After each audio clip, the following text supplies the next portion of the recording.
Hey you guys, how are you doing today? Good morning, é bom dia pra mim, tô aqui com minha cara de sono, agora são umas 8h40 da manhã e a gente vai conversar sobre Jonas, a nossa leitura conjunta. Já tô com a minha Bíblia aqui, muito feliz porque pra mim, assim, tem trazido grande contentamento esse ano ler a Bíblia em conjunto, ouvir os comentários de vocês, receber notícias sobre vocês estarem lendo e se aprofundando no conhecimento, na intimidade com Deus através da leitura da palavra. Então, só alegria com essa leitura conjunta.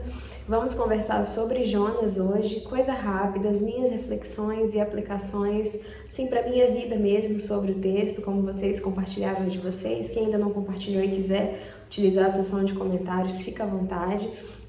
A gente vai fazer assim, eu vou fazer as minhas reflexões, o que eu apliquei para minha vida nessa leitura, daí a gente vai seguir para as dicas de inglês. Então, a gente vai começar com dicas práticas ali para vocês desenvolverem bem alguns assuntos do idioma. Então, a gente vai começar com dicas para o nível básico, para o intermediário, para o avançado. A gente vai passar depois para vocabulário novo relacionado à natureza. O livro de Jonas tem alguns vocabulários específicos bem interessantes voltados para a natureza ali. Então a gente vai falar sobre esse vocabulário, vou dar dicas de adjetivos e tudo mais. E por fim a gente vai falar de phrasal verbs, alguns phrasal verbs bem interessantes que tem no livro de Jonas também. Então esse vai ser o nosso roteiro para hoje. Se você caiu aqui de paraquedas, a gente está fazendo uma leitura conjunta da Bíblia. Nós vamos ler 12 livros curtos, um por mês, ao longo de 2022. Eu preparo o material, todo mês envio para vocês. O de Jonas, que é o mês de janeiro, vai estar aqui embaixo. Se você caiu aqui de paraquedas e não sabe o que está acontecendo e quiser ler, o material está aqui.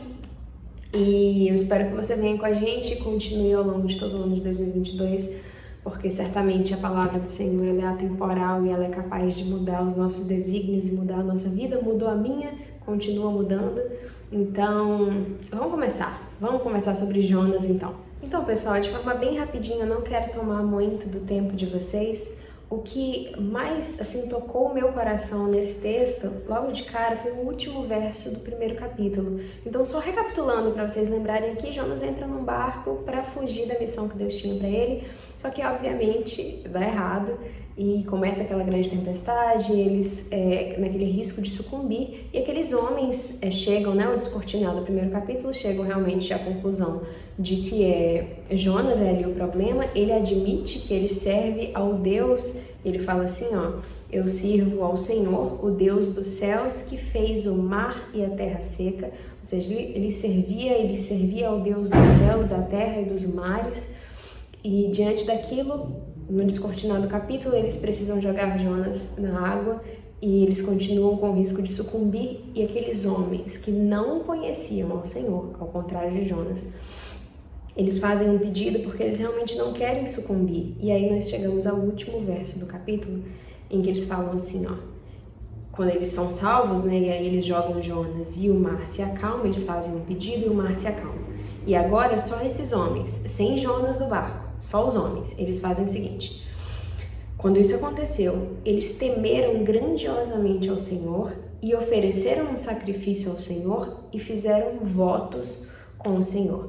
Basicamente, pessoal, um sacrifício é algo que te custa, né? É algo custoso que você faz por alguém ou em prol de algo. Você oferece aquilo no desejo de que o seu sacrifício seja recebido e seja aceito. E um voto é um compromisso. Eles fizeram ali um sacrifício, ofereceram algo ao Senhor e também fizeram votos com o Senhor, ou seja, fizeram um compromisso com aquele Deus que eles tinham acabado de conhecer. Na hora que eu li isso daqui, o que me veio no meu coração, o desejo que veio no meu coração foi que eu conhecendo ao Senhor, eu tendo desfrutado, porque eu na minha vida desfruto diariamente da bondade magnífica da parte de Deus, de um amor que corre em níveis absolutos, de uma misericórdia que toma conta da minha vida e de uma graça que está imersa, eu estou imersa nela. Eu tenho desfrutado de todos os maravilhosos atributos de Deus, mas o que eu fiquei pensando foi, esses homens aqui, eles não conheciam esses atributos porque eles não conheciam esse Deus, e ainda assim, eles fizeram sacrifícios e fizeram votos, compromisso com um Deus que eles não chegaram a desfrutar de tamanha bondade. Eles não faziam ideia de quão profunda é a água de amor e misericórdia que corre do trono da graça, eles não sabiam e ainda assim fizeram sacrifícios ao Senhor, fizeram votos e compromissos. Eu olho para mim e falo, eu conhecendo e desfrutando de tamanhos benefícios da parte de Deus, preciso me comprometer a ser como esses homens no primeiro encontro deles com o Senhor. Eu preciso ser mais comprometida porque ao contrário deles eu conheço e eu desfruto e por isso eu preciso sacrificar e eu preciso me comprometer e oferecer sacrifícios e fazer votos com o meu Deus porque eu o conheço e eu tenho desfrutado da bondade dele. Aqui nós temos Jonas que conhece ao Senhor, mas ao contrário desses homens, ele estava querendo fugir da missão e vocês já sabem o descortinar da história.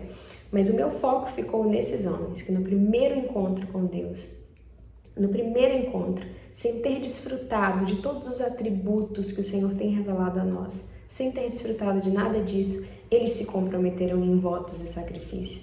Muito mais temos nós que fazer por tudo que desfrutamos da parte de Deus. Só que aqui também é bacana a gente perceber que quando esses homens fizeram esses sacrifícios e esse compromisso e esses votos com o Senhor, Jonas não estava no barco mais. Ele não viu nenhum desses elementos, ele não viu nenhuma dessas coisas, ele não viu que esses homens temeram grandiosamente, tiveram temor, fizeram sacrifícios e votos, ele não viu nada disso. E daí, no capítulo 2, ele está lá na barriga daquele grande peixe e ele precisa fazer uma oração ao Senhor dos Exércitos, em intercessão pela vida dele. Ele entende que a situação dele está complicada e adivinha o que ele fala. E aí ele fala o seguinte, que com gritos de adoração de quem está grato, ele sacrificaria ao Senhor sacrifícios. Ele fala também que ele vai cumprir os votos de novo, dizendo que a salvação vem do Senhor. E aí ele pede ao Senhor pela vida dele e basicamente ele usa essas duas palavras que aqueles homens usaram lá. E isso chamou minha atenção de novo. O fato de que Jonas reconhece que ele precisa oferecer ao Senhor sacrifícios e ele fala que são em inglês shouts of grateful praise. São gritos de um louvor grato, de gratidão em adoração. Esse seria o sacrifício dele. E que ele também faria votos e cumpriria os votos dele diante do Senhor. Aqui nós temos Jonas, alguém que conhece a Deus.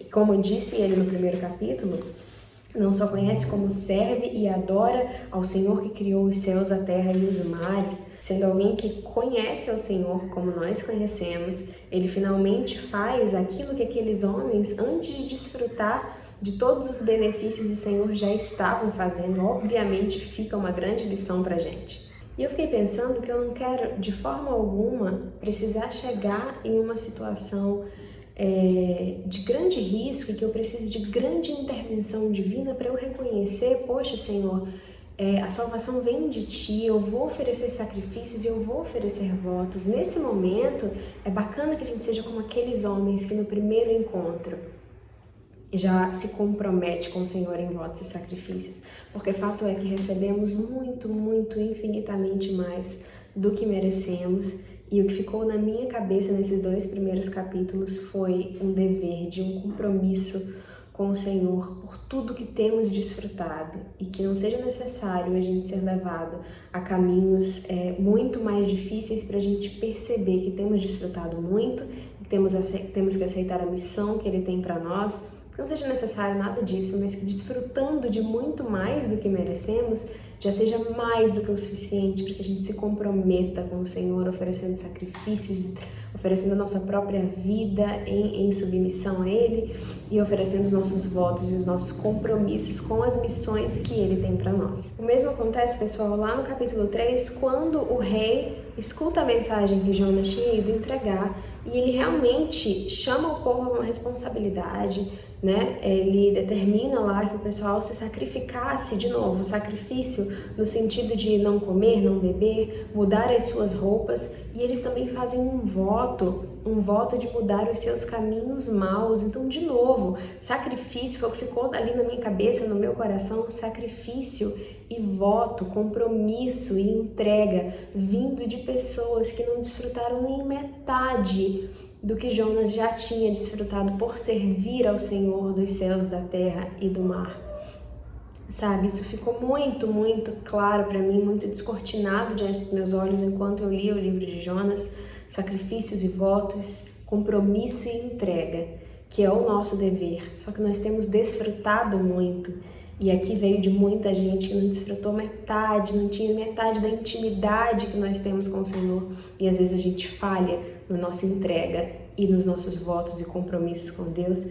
Mas fato é que quando o Senhor demonstra misericórdia ao povo de Nínive, o que acontece é que Jonas ele fica ali meio revoltado, né? Ele fala que ele cita até um texto de Êxodo sobre o coração do Senhor, que ele já sabia que aquilo ia acontecer. E naquele cenário, eu não vou nem me prolongar muito nisso, vocês sabem que o Senhor utiliza ali daquela situação com a árvore, a sombra que estava sendo criada para ele descansar, e o verme que vem a destruir. E o Senhor mostra a Jonas ali naquele cenário que a criação é absolutamente toda dele, a integralidade do que habita nesse universo inteiro é dele, porque foi ele que fez. E ele mostra misericórdia porque é um de seus atributos a quem ele quiser. E o Senhor descortina isso para Jonas, para que ele entendesse mais a respeito da natureza de Deus e do coração do Senhor. E tem um texto que eu gosto muito, é um texto que me emociona demais, está lá em Oséias, capítulo 11.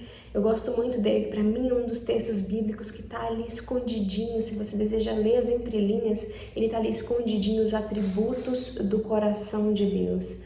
E lá no capítulo 11 de Oséias, o Senhor está falando que o povo dele é o primeiro ao abandonar, ao desprezar, a virar as costas para o Senhor, mas aí com o coração muito escancarado no texto bíblico para que a gente possa entender. O Senhor fala assim, mas como eu posso desistir de você, Efraim? Como eu posso, Israel, abrir mão de ti? Como é que eu posso desistir de vocês, abrir mão de vocês? Vocês são meus e eu sou Deus, eu não sou homem. E porque eu sou Deus, eu não ajo como vocês, então eu não vou deixar a minha ira recair sobre vocês, muito embora vocês me abandonem. É um texto lindo, é um texto impecável que nos ajuda a entender mais a respeito do coração do Senhor. E o que Jonas falhou em entender aqui é exatamente que as profundezas desse coração e desse amor e dessa graça que correm diretamente para nós, todos esses benefícios advêm de um coração que não é para ser utilizado.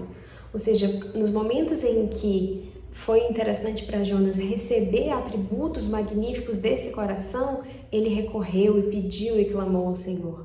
Mas em benefícios dos outros, ele não acha que é justo, ele tem o próprio senso de justiça dele. Acontece que o coração do Senhor ele é para ser reproduzido e não utilizado. Eu falei isso outro dia no programa da rádio com meu tio, que é também o meu pastor. Falando sobre Oséias capítulo 11, eu falei sobre isso. O coração do Senhor ele é para ser reproduzido. Se eu recebo essa quantidade de amor, eu preciso repassar. Se eu recebo essa quantidade de misericórdia, eu preciso ser misericordiosa. Não é um coração que eu vejo e falo, diante da minha iniquidade eu posso contar com esse coração bondoso, eu vou me utilizar dele e o Senhor há de me perdoar. É um coração para ser reproduzido.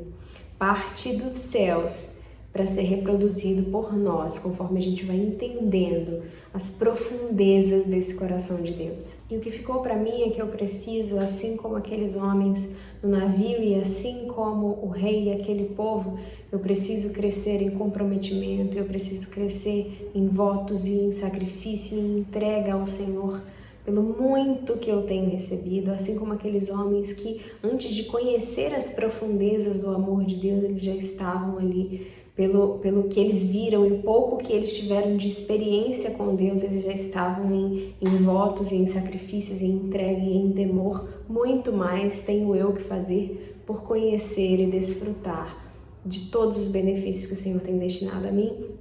Mas fato é que, assim como Jonas, a gente também precisa crescer em conhecimento e intimidade a respeito do coração de Deus, para que a gente possa entender as missões que Ele tem para nós, para que a gente possa entender, aceitar e cumprir os projetos que Ele deseja executar nas nossas vidas. E o meu desejo é que a gente consiga fazer dessa forma, porque as profundezas do amor do Senhor, de todos os atributos magníficos do coração dele, são águas abundantes e infinitas para a gente navegar. Vamos passar então, pessoal, para as nossas dicas de inglês. Se você é nível básico em inglês, as nossas dicas que a gente tem aqui hoje no texto de Jonas são dicas relativas a pronomes interrogativos.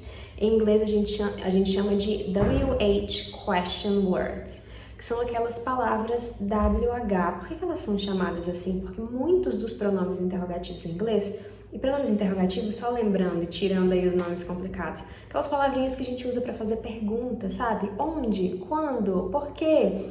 Essas palavrinhas em inglês, a esmagadora maioria delas começa com WH, que em inglês é WH. Então é por isso que se fala WH question words, que são palavras WH para fazer perguntas. A maioria delas começa com WH. E a gente tem no capítulo 1 de Jonas, é muito legal. Quando eles estão, os marinheiros, aquele pessoal do barco ali, estão querendo entender o que está acontecendo e quem é Jonas, eles começam a fazer perguntas muito básicas em inglês, muito simples, que você que está aprendendo e começando agora, é bom você saber essas perguntas, porque vai ter que responder muitas delas quando você estiver conhecendo alguém. Então é muito bacana porque o texto bíblico está repleto de coisas que nos ajudam demais e você de nível básico vai aprender então 5 palavrinhas novas aqui hoje, que são as WH question words principais que você precisa saber para começar a estudar inglês, tá? Então a primeira delas é watch. Eu vou usar esse espaço aqui do lateral ou aqui embaixo, em algum lugar da tela na hora da edição, para ir colocando as frases e as palavras, tá? Então a primeira delas é watch. Watch pode ser tanto o que como qual. Por exemplo, quando você pergunta a alguém qual o nome dessa pessoa, qual o seu nome? Você provavelmente conhece essa frase, em inglês é What's your name? What's your name? Qual é o seu nome? Ou seja, what significando qual. No texto, eles usam what para perguntar o que o Jonas faz da vida. E eles falam assim, what do you do? Em algumas versões é what kind of work do you do? Que significa o que você faz? Que tipo de trabalho você faz? Ou seja, what aqui significando o que? O que você faz? Né? O que? A segunda WH question que a gente tem, que é bacana você saber, é where. Where. Where significa onde. Onde. Então é também muito, muito útil. Aqui no texto, eles usam no verso 8, eles perguntam Where do you come from? Where do you come from? Que é uma pergunta muito simples para saber de onde você vem, né? Quais as suas origens, a intenção deles era descobrir quais as origens de Jonas. Então, where, a segunda palavrinha aqui que você precisa, significa onde. Nós temos também um terceiro WH question que é muito importante, que é who. Who. E a pronúncia é só aquele arzinho e o som de U no final. Who. Who. Que significa quem em inglês. Quem. No texto, também no verso 8, deixa eu achar aqui, eles perguntam assim, ó. Who is responsible for making all this trouble? Que significa quem é o responsável por causar todo esse problema. Quem? Who. Então, mais uma palavrinha para você. Who. Nós também temos, e aí não tem no verso 8, mas nós temos outras 2 WH questions que são importantes, que fecham aí esse ciclo das 5 que você precisa. E é why, assim tipo o mineirinho mesmo, why, que significa por quê, para você fazer pergunta ou por qual razão, geralmente quando você vai indicar a resposta. Então, why, por exemplo, why are you here? Por que você está aqui? Why. Também é um WH question muito importante. E para fechar o nosso ciclo das 5 mais básicas que você precisa, a última é how. How. E how significa como, mas também tem um outro significado que as pessoas geralmente não ensinam por aí, que é quão. Quão também é how em inglês. Então você deve conhecer a frase, por exemplo, how are you? How are you? Que é como você está, como está você? How significa como. Mas, por exemplo, para perguntar a idade em inglês, que a gente pergunta how old are you? Quantos anos você tem? Na verdade, a tradução disso ao pé da letra é quão velho é você? E não ache estranho que eles perguntam assim em inglês, porque culturalmente é muito normal. How old are you? É a forma de perguntar quantos anos você tem. Mas se você for traduzir ao pé da letra, how também pode ser quão, old é velho, are you é você. Então, quando eles perguntam a idade, eles perguntam how old are you? quão velho é você? E tudo bem, é o jeito deles de perguntar. Tá bom? Então, duas frases aí bem comuns, se você ainda não conhecia nenhuma delas, porque você está começando a estudar agora, não deixe de anotar. Na verdade, todas que eu deixei aqui na tela, né? Where do you come from? What do you do? Who is responsible for making all this trouble? Why are you here? How are you? How old are you? Aí não deixe de anotar todas elas para você já ir se acostumando com perguntas em inglês. Então só para a gente fazer o bizu aqui da nossa dica do nível básico para a gente poder partir para o intermediário. Então nível básico, 5 palavrinhas novas, pronomes interrogativos para você fazer perguntas básicas em inglês. What, que pode significar o que ou qual. Where, que significa onde. Who, que significa quem. Why, que significa porquê. E how, que significa quão ou como, tá bom? Vamos para o intermediário agora. Agora, se você é de nível intermediário no estudo da língua inglesa, muito provavelmente você já passou aperto com o presente perfeito em inglês, present perfect. E hoje eu vou te falar como que eu gosto de administrar o present perfect. Na verdade, eu gosto muito dele. Já superei as dificuldades quando eu estudava. Na verdade, eu gosto muito de olhar para certos conteúdos gramaticais como ferramentas para eu poder conseguir falar o que eu quero falar. Então, eu nunca me preocupo muito com estritamente engolir a gramática daquilo, mas usar a gramática como uma ferramenta e as regras como uma ferramenta para me ajudar. E aí eu crio um raciocínio, sempre foi assim enquanto eu estudava inglês. Eu criava um raciocínio em torno daquilo ali para eu poder compreender e aplicar. E o raciocínio do Present Perfect é o seguinte: para quem já estuda comigo na imersão sabe que eu estudei memória e todos os elementos da memória. Eu gosto de criar um imaginário em vocês e nos alunos para que vocês possam não esquecer daquilo. O imaginário que eu preciso de você hoje é que você imagine uma máquina do tempo. Uma super engenhoca que dá para você entrar nela e viajar no tempo. Imaginou uma máquina do tempo, uma engenhoca que você precisa apertar um monte de botão e aí ela vai fazer um monte de barulho e vai te fazer viajar no tempo. Essa máquina do tempo que eu preciso que você imagine. O nome dessa máquina do tempo é Present Perfect. Basicamente o que ela faz é, ela pega você, que está no presente, e te leva para algum momento no passado. E ela faz essa troca, porque ela é uma máquina do tempo, ela faz essa troca muito bacana, essa interligação maravilhosa entre presente e passado, conectando as duas coisas, porque ela é uma máquina do tempo super funcional e ajuda a gente a viajar no tempo. Basicamente é isso que o Present Perfect faz, tá? Então, ouviu o Present Perfect, imagina aquela engenhoca, máquina do tempo, para você não esquecer o raciocínio aqui, tá? Como que essa máquina do tempo funciona? Ela tem uma senha, tá? Para você entrar nela, você precisa ativar as senhas corretas para que ela consiga te fazer viajar no tempo. E a senha é a fórmula que você precisa para falar uma frase certinha no presente perfeito. Basicamente, em inglês, você tem uma estrutura muito simples que permeia quase todas as frases, que é sujeito, verbo e complemento. Quando se trata de presente perfeito, nessa parte do verbo, você precisa de 2 verbos para formar uma frase no presente perfeito. E se você é um aluno de nível intermediário, você já sabe isso. Você tem lá o sujeito, do verbo, a senha que você vai precisar para a nossa máquina do tempo funcionar é o verbo to have. Ele é obrigatório aqui, ele é o auxiliar necessário para a máquina do tempo funcionar.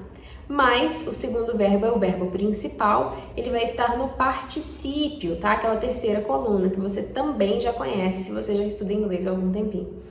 Então você tem lá, né, em inglês, as 3 colunas, o presente dos verbos, o passado dos verbos e o particípio dos verbos. Aqui no presente perfeito, para a gente ativar essa interligação entre passado e presente, o que você vai precisar é o verbo to have e o verbo principal na terceira coluna, ou seja, o particípio dele. Tá? Então a frase vai ficar lá um sujeito, o verbo to have, o verbo principal no particípio e o complemento, que é o restante da sua frase.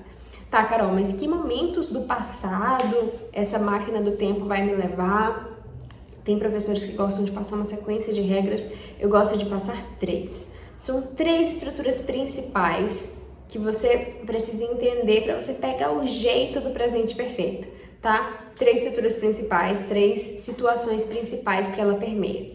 Mas a ideia geral é que quando você escreve uma frase ou fala uma frase usando o presente perfeito, ou seja, o verbo to have com um outro verbo no particípio, você está ligando passado e presente. Basicamente, você está falando ali de um tempo, talvez no passado, que ainda tem interferência no presente, ou um tempo presente que começou no passado e ainda não acabou. Fato é que você está falando de uma máquina do tempo, beleza? A gente pegou essa ideia, passado e presente ali meio misturado, trabalhando juntos, tá bom? Então, quais são as 3 ideias principais? Eu até anotei uns exemplos aqui. No final eu vou falar no livro de Jonas uma frase bacana que tem para você arrematar a ideia. Mas, no geral, a primeira situação de presente perfeito que você precisa colocar na sua cabecinha é o seguinte: é uma situação que começou lá no passado, ou seja, é passado? É. Só que ela ainda é verdade. Não acabou, não está finalizado, não está fechado, ela ainda continua acontecendo. Por causa disso, a gente vai utilizar essa estrutura, to have mais o verbo principal no particípio. Então, eu anotei um exemplo aqui, por exemplo. I have lived in London for 6 years. Eu moro em Londres há 6 anos. Se eu falasse só o verbo principal no passado, I lived in London for 6 years. Eu morei em Londres por 6 anos. Acabou. Eu morei por 6 anos, eu não moro hoje mais. E se eu falo só I live in London for 6 years, não fica gramaticalmente correto, porque o presente em inglês é usado para situações habituais, coisas que você repete, que acontecem com continuidade dia após dia. Para isso que a gente usa o presente em inglês. Então você usa o I have lived, verbo to have mais o particípio do principal. Eu moro em Londres, in London, for 6 years, por 6 anos. Significa que eu comecei a morar 6 anos atrás, passei todo esse tempo do passado morando lá e hoje eu ainda moro. Percebe como essa máquina do tempo magnífica, em uma frase só, te passa 2 informações, uma informação lá do passado, ela viaja lá atrás, leva a gente lá pro passado dessa informação, mas ela também passa e dá a deixa de que isso ainda é verdade no presente, tá? I have lived in London for 6 years. Eu moro em Londres há 6 anos. Começou 6 anos atrás, eu ainda moro em Londres, beleza? Essa máquina do tempo também faz uma segunda coisa que é muito legal, que é nos colocar em situações em que nós não sabemos o tempo exato em que elas aconteceram. Isso porque em inglês, se você usar o passado simples, aquele passado acabado, geralmente indica situações que realmente finalizaram e que tem um período certo, você consegue delimitar, já que a situação acabou, você consegue delimitar qual ano, você consegue delimitar qual tempo, porque terminou. Se você vai soltar uma informação de leve, assim, que já acabou, mas você não vai indicar o tempo exato no passado que ela aconteceu, nossa máquina do tempo também serve para nos fazer viajar para situações que ela não quer dizer em que ano exatamente que a gente está. Então, por exemplo, eu anotei o exemplo aqui. I've been to Rio twice. Que significa I have been to Rio twice. Que significa eu estive, né, no Rio de Janeiro 2 vezes. Então, não falei quando. Não falei quando isso aconteceu, não indiquei o tempo certo, acabado disso. Então, por causa disso, eu uso o verbo to have mais o particípio do verbo principal, ou seja, o presente perfeito, para indicar ali uma situação em que eu não tenho delimitado exatamente quando que aconteceu, beleza? E o último que eu quero te passar aqui do presente perfeito são para aquelas situações que acabaram de acontecer, literalmente acabou de acontecer. Ou seja, você tem uma situação que já é passado, realmente, mas tipo assim, aconteceu agorinha, acabou de deixar de ser presente, entendeu? Então você tem um exemplo aqui, eu anotei aqui, ó. I have just seen her on the street. Ou seja, eu uso o verbo to have, I have, seen é o particípio do verbo ver, e eu uso just, que também dá essa ideia de acabei. Então, I have just seen her on the street. Eu acabei de vê-la na rua. Já é passado? É, porque eu já vi. Mas acabou de acontecer, eu tô contando de algo que acabou de acontecer. Então, eu não simplesmente uso o verbo ver no passado simples. Eu uso o presente perfeito porque ainda tá ali orbitando entre passado e presente. Entendeu, pessoal? Então, essa é a ideia geral aí da nossa máquina do tempo. Não fiquem estressados, não fiquem com medo, intermediários do presente perfeito. Ele é uma mão na roda para essas situações que você não tem data específica, passados que acabaram de acontecer. Ele ajuda muito a dar essa noção, essa viagem entre passado e presente, quando ainda está ali muito misturado. Quando não tá, é fácil delimitar uma situação que acabou, que tem período, que tem data, tá finalizado. Mas quando ainda orbita entre passado e presente, é muito bacana você saber usar essa estrutura. O bacana é que Jonas usa exatamente uma frase com o presente perfeito no capítulo 1, quando ele está justificando lá para o pessoal que a culpa é deles estarem passando por aquela situação no navio, de estarem ali prestes a sucumbir na tempestade, a culpa é dele. E ele vai admitir isso e ele fala no verso 12 assim, ó: I know that it is my fault that this great storm has come upon you. Então, a primeira parte, só pra gente deixar fácil, ó. I know that it is my fault. Significa, eu sei que é minha culpa. Eu sei que a culpa é minha, que this great storm, essa grande tempestade, aí ele fala assim, has come upon you. Sobreveio, né? Veio sobre vocês. Aí ele poderia ter usado, o verbo vir no passado simples, que é came. Ele poderia ter falado, I know it is my fault that this great storm came upon you. Eu sei que a culpa é minha, que essa grande tempestade veio sobre vocês. Só que aí seria um passado, um passado simples é um passado acabado, terminado, concluído. Só que enquanto ele está falando isso, prestem atenção, o pessoal está na tempestade, a tempestade já sobreveio sobre eles, mas não foi embora, ainda é verdade. Repare que é uma tempestade que veio e que ainda está ali, ou seja, um passado que ainda tem interferência no presente, que ainda é verdade no presente. Por isso, ao invés de usar o verbo to come no passado, came, ele usa a estrutura do presente perfeito. To have, aqui conjugado has, e o particípio do verbo to come, que é come, has come. É por isso que ele usa. O que ele está dizendo? Eu sei que a culpa é minha, que essa tempestade veio e ainda está aqui sobre vocês, ou seja, passado e presente interligados, máquina do tempo neles. Tá bom, pessoal? Qualquer dúvida é só deixar nos comentários. E para você que já está um pouquinho mais avançado, já superou as suas dificuldades com o presente perfeito, tem também o passado perfeito, mas a gente também vai resolver isso daqui agora. O passado perfeito, a gente também vai fazer uso da nossa máquina do tempo magnífica, só que aqui eu preciso que você pense que você tem duas situações e não mais se mistura presente com passado.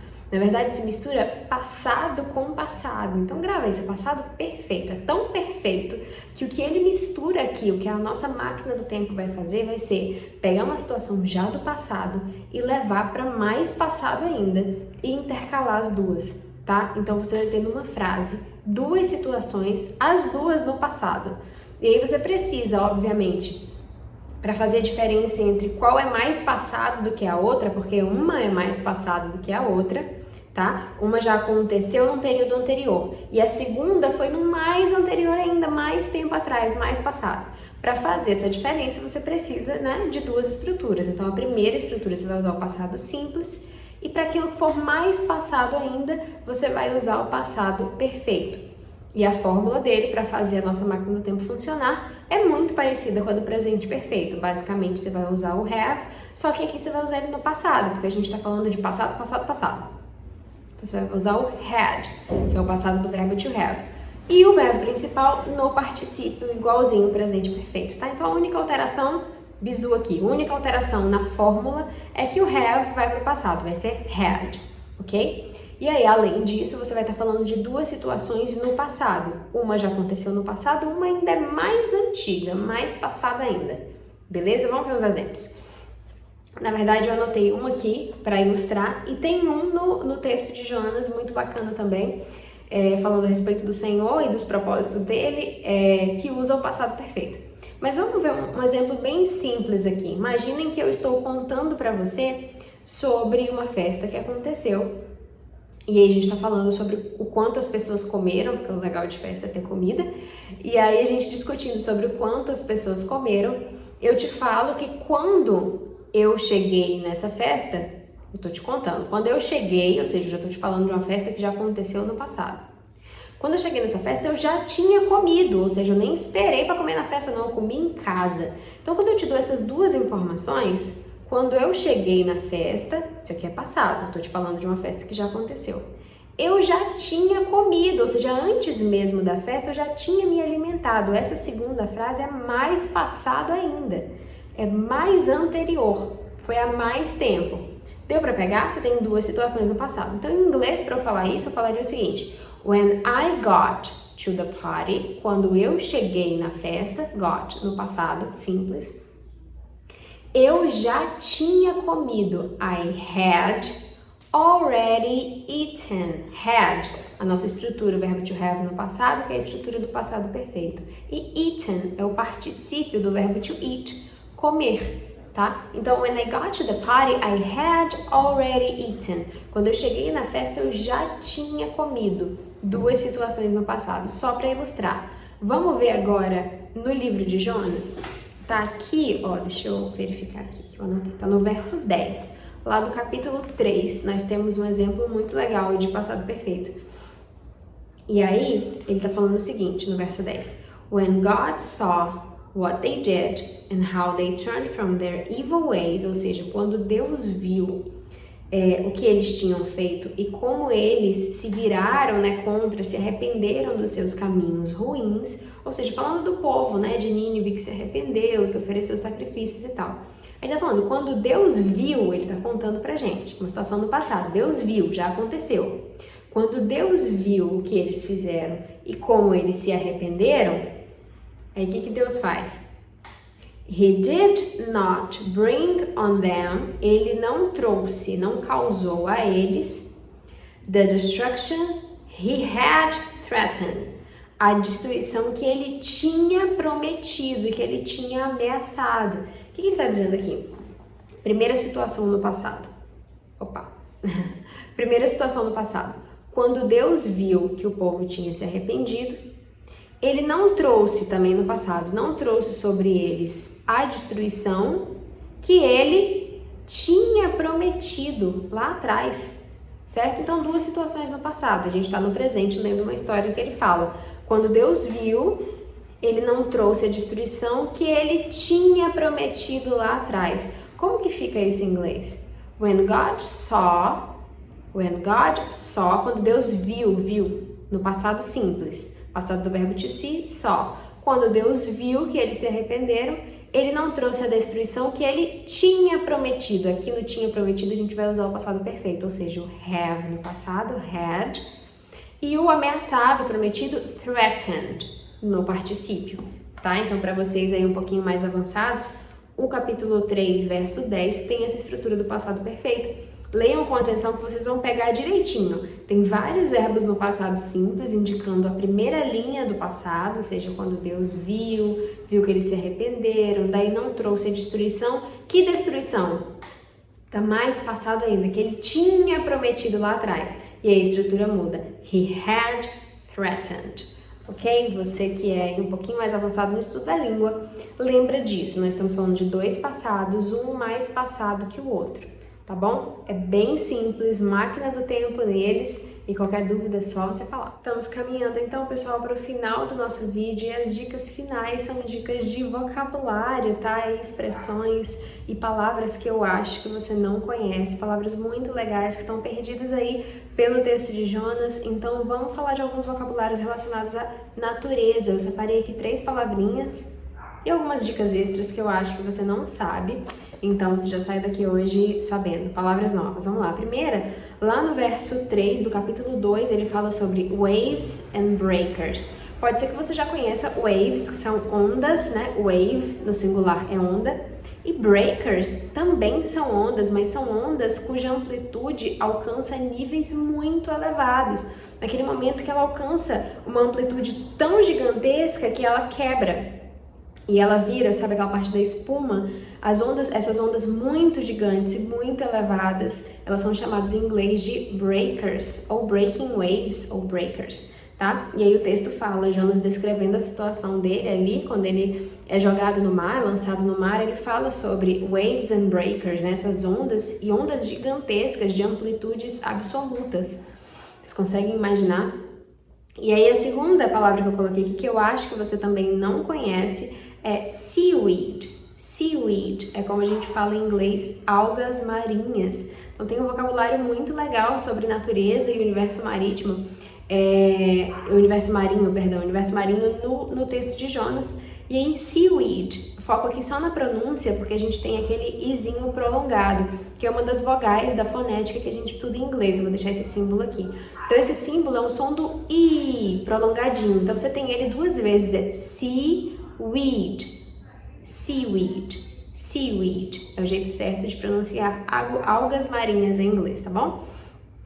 E aí a última palavra do universo aí de natureza que eu deixei aqui separado para vocês foi leafy plant.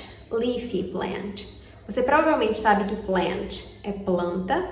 Alguns devem saber que leaf é folha em inglês. Mas aqui tem esse Yzinho no final. Eu não sei se você sabe qual o efeito que o Y no final tem em alguns substantivos. Mas leafy plant é uma planta com muitas folhas.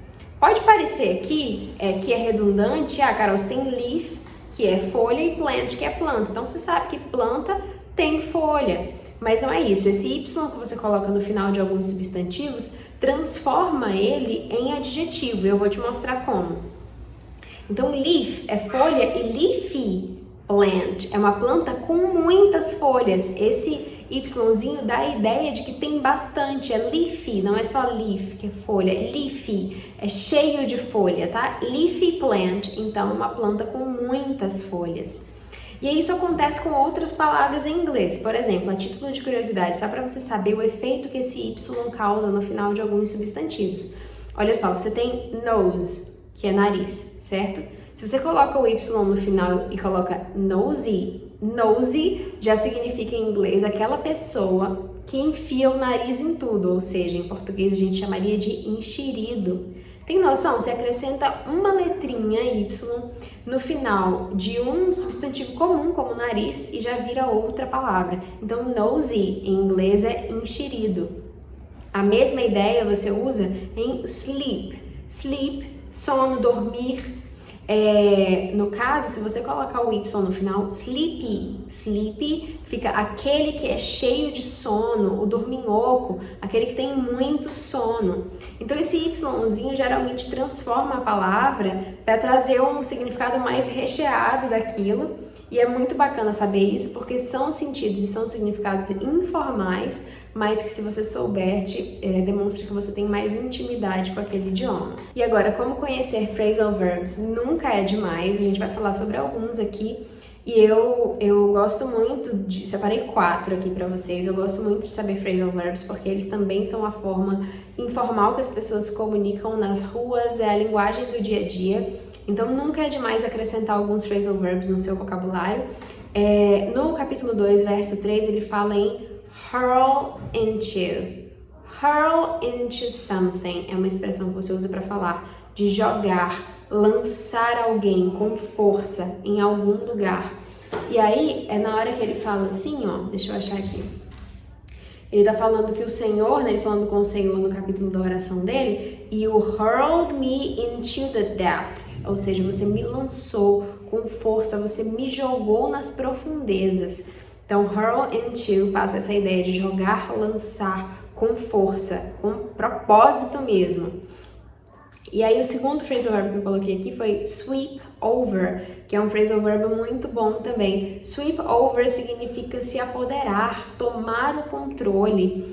E aqui ele fala assim, ó, ele usa no passado no caso, né? E ele fala, all your waves and breakers swept over me. Ele falando, lembra da Waves and Breakers? Todas as suas ondas, as maiores ondas de proporções gigantescas, swept over me, ou seja, tomaram o controle de mim, se apoderaram de mim. Então, 2 phrasal verbs muito legais, descrevendo o que Jonas passou. Então, primeiro, you hurled me into, você me lançou, me jogou, me lançou, né, me projetou com força nas profundezas, e depois, as ondas, né, e toda a força do mar, swept over me, ou seja, tomaram o controle de mim, se apoderaram de mim. Palavras muito legais de você ter conhecimento delas em inglês.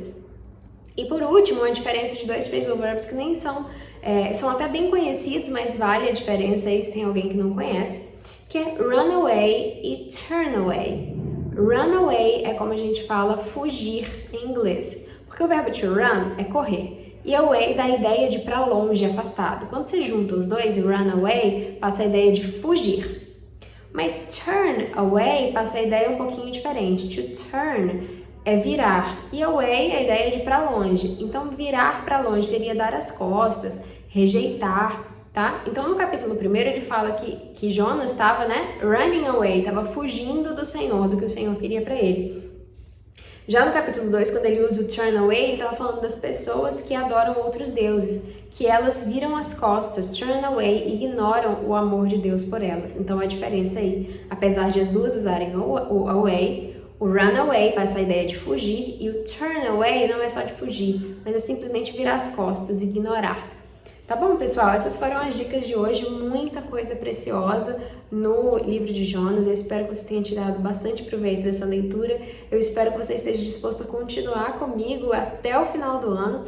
Fevereiro tem mais, a primeira semana eu preparo o material, no final da primeira semana eu mando para vocês o material, digo qual vai ser o livro de fevereiro, e aí vocês leem, eu leio daqui também. No último dia do mês a gente tem de novo comentários, aulinha com dicas de inglês, depois a gente passa para março e abril, e a gente vai criando intimidade com Deus, se aproximando da palavra, porque a gente está aqui para fazer isso, tá bom? Um beijo, fiquem com Deus e até a próxima!